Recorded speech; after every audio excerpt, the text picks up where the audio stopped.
Just ahead on District-Wide Update, students at Lincoln are changing their wardrobe. Then find out why Carver students had 2 city mayors playing Angry Birds. Finally, some Hempstead choir students were decking the halls with their beautiful music. But can you guess where? You'll have to watch the story to find out. Hear about all this and so much more right now on District-Wide Update.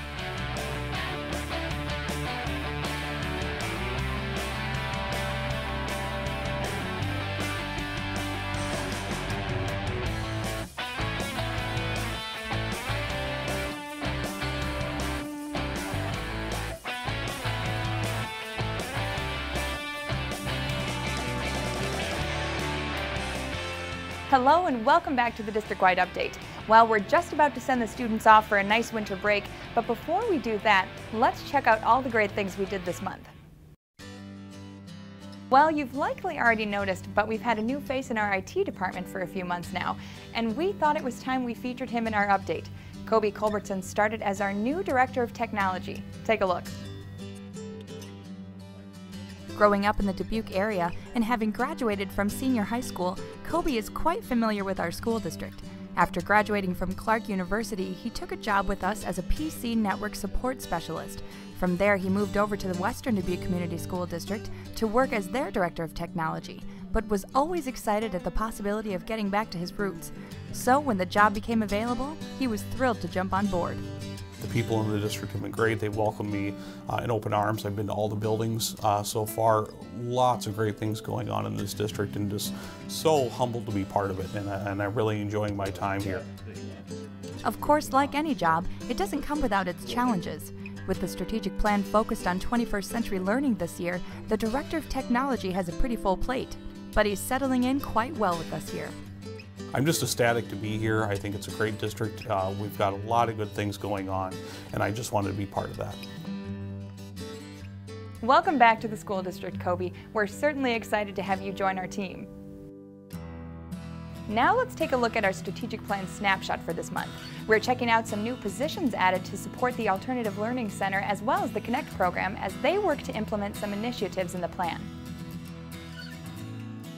There are some new faces walking around the Jones building that houses the ALC and Connect this year. They've added a guidance counselor as well as 2 new life coaches. The goal is to continue helping reduce factors that can be barriers to student success.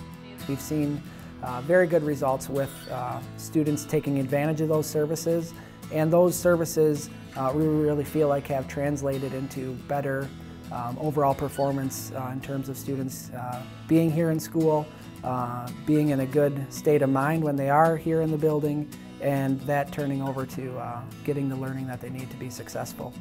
So we're very excited about those positions. Along with those new positions, they've also added a new technology and project-based learning coach. The tech coach position has allowed us to get into get on board with the technology initiatives that are going on throughout the district, and having the strategic plan laid out as cleanly as it is really helps the buildings drill down to the pieces that we need to focus on, the initiatives that we need to implement to really turn into results for our students and for our building and then the district as a whole. There are a lot of great things happening with these 2 programs. It's always awesome to see the many ways the strategic plan is directly benefiting students. Some students at Lincoln have a new dress code. Well, it's not exactly being enforced. It's optional and just for fun, and it's certainly not a pain in the neck. Take a look. He calls it Tie Thursday. As long as the students are wearing a collared shirt, Mr. Bogey has a tie for them. This idea got started 2 years ago when I first started at Lincoln. A lot of the male teachers would wear ties on Thursday, and they called it Tie Thursday. So I thought that was a cool idea. I started wearing a tie, and then pretty soon thereafter, my students were asking if I had ties for them. And so I started to bring in some of my ties. It's a fun idea, and even though they may need some help tying them, the students love it. It's fun to see all these different colors and see Mr. Bogey in like a potato tie. It's fun to see all my friends dressed up on Thursdays. Well, what a great way to foster community among students. And just because I think it's such a cool idea, I decided to bring in my own tie today. Now, tying it will be interesting. Hey, I grew up with mostly sisters, but I watched some YouTube videos. All right, here goes nothing. Okay, first you cross the wide end over the narrow end, then I think you bring this part over here, and then I think maybe this goes here, and you know what, forget it. Maybe I won't wear a tie today. Doesn't go with my outfit anyway. Let's move on. Well, even through the snow and frigid temperatures, construction projects all over the school district are moving forward. For this month's Construction Zone segment, we took a look at the Kennedy Addition project. And this is no small task. The workers at Ports and Construction have been working since May to complete this project. Even the weather won't slow them down. The project's going really good. Everybody's keeping up. We shouldn't have any issues getting done on time. Hopefully we're done early. The project consists of a 16,000 square foot addition. This includes a new gymnasium and kindergarten classrooms. Aside from the addition, they will also be replacing the heating system with geothermal heating and air. The projected completion date for this project is August of 2014. However, the project is on track to finish early. December 9th through the 15th was Computer Science Education Week. And can you guess which school had the two city mayors playing Angry Birds? You guessed it, Carver Elementary.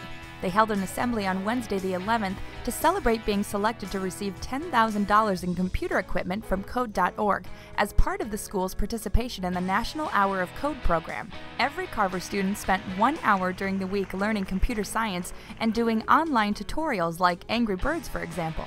The purpose was to expose students to computer programming at a young age. The activities the students will learn will help teach them problem solving, logic, and critical thinking skills that are needed in all areas of their lives.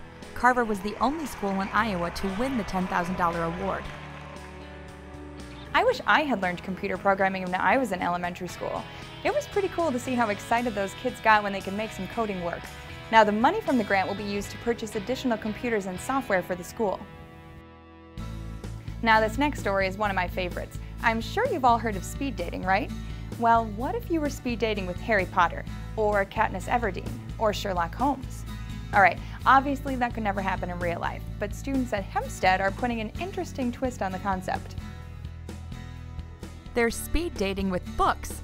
It's a cool new way for students to get interested in reading something new. Rather than come in and just kind of wander the stacks or ask me, and I tell them something that maybe they're not interested in, they could just see a lot of books in a short amount of time. There are tables for each genre, whether it's straight fiction, nonfiction, biography, you name it. Each group of students gets 3 minutes to read the summary and write down whether or not they might be interested in that book. At the end of all the sessions, they choose their books and check them out. Especially for some of the kids who are in the reading classes, they come in kind of saying, I don't like to read, I don't like books. Here they can see a lot of different books that they probably wouldn't pick up because they don't like the cover or they don't want to take the time to read the summary to see what it's about. And so with this, that 3 minutes doesn't sound, too terribly long. In the very rare case that a student doesn't find anything they're interested in, they can choose to have a blind date. They pick up a book wrapped in wrapping paper, and just like any blind date, you never know what you're gonna get. Well, that's pretty cool. Happy speed book dating, Hempstead, and may the odds be ever in your favor. Okay, sorry, I love The Hunger Games. If you haven't read the series yet, I'd highly recommend them. And don't just watch the movies, the books are better. Well, I think it's about time we spruced up this show with a little music. What do you say? Oh, I'm not gonna do it. I'll leave that to the Hempstead students. Check it out.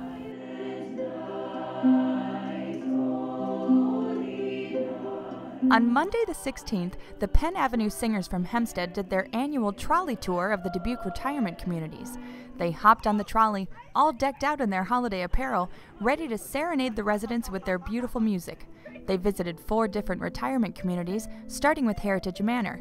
And not only did they sing for them, but after they were finished, they took some time to walk around and visit with the residents. Their music was beautiful, and you could tell the residents were very grateful they could share their time and talents. Well, now you're all up to date. Now, as you know, this doesn't even begin to cover all the cool things happening in our school district, so if you have anything going on in your schools you think we should know about, please send us an email at tellyourstory@dbqschools.org. And for more coverage on our school district, you can always check out our website, www.dbqschools.org, or watch us here on Channel 16 and 85.6 for daily replays. Everyone in the Dubuque Community School District wishes you a great winter break and a wonderful new year ahead. Until next time, thanks for joining us.